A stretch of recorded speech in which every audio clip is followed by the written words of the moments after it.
this disease was affecting middle-class people living in Canberra, we'd have had a very different response. The fact that this is happening in remote places in Australia, these are the forgotten places.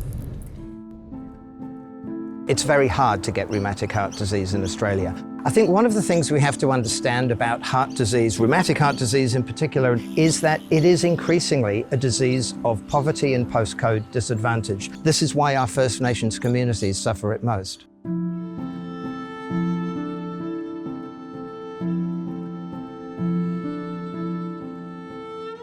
Most Australians don't know what rheumatic fever and rheumatic heart disease are because they've been eliminated in cities, country towns. Living conditions improved in the 50s, 60s and 70s in most of Australia, but particularly in remote settings, that just hasn't been rectified. And those living conditions contribute to very high rates of Group A, Strep, especially in children.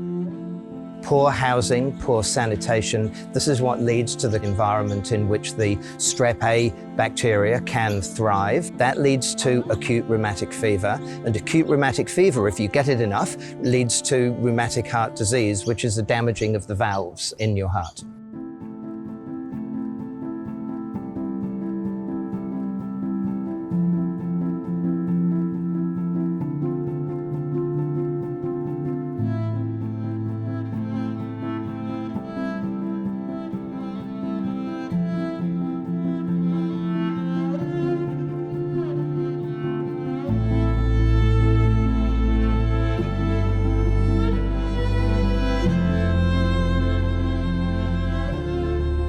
Living with acute rheumatic fever has affected my life in different ways. I feel tired, more fatigue than even routine like tasks feel exhausting.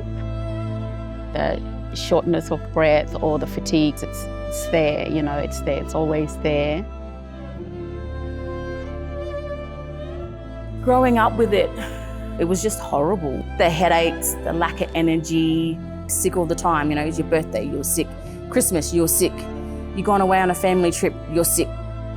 It just ruined, you know, fun times. It wasn't something a 12-year-old should go through. It should shock us. Children as young as 16 die from rheumatic heart disease. Nobody should die from rheumatic heart disease. I shouldn't have a job in this area because there should be no need for my job. It breaks my heart. And it should break all of our hearts. This is a horribly dangerous disease, and whenever you see these personal stories with parents who are devastated, and you look at these kids and you think this was preventable,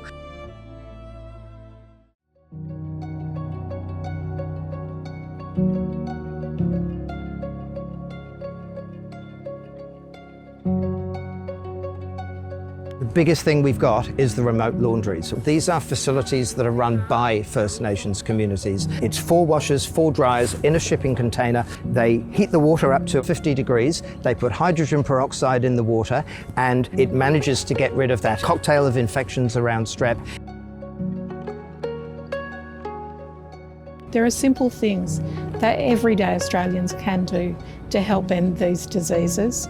They can find out more, they can donate to the Heart Foundation and other supporters, they can write to their local Member of Parliament and support the effort to end rheumatic fever and rheumatic heart disease in Australia.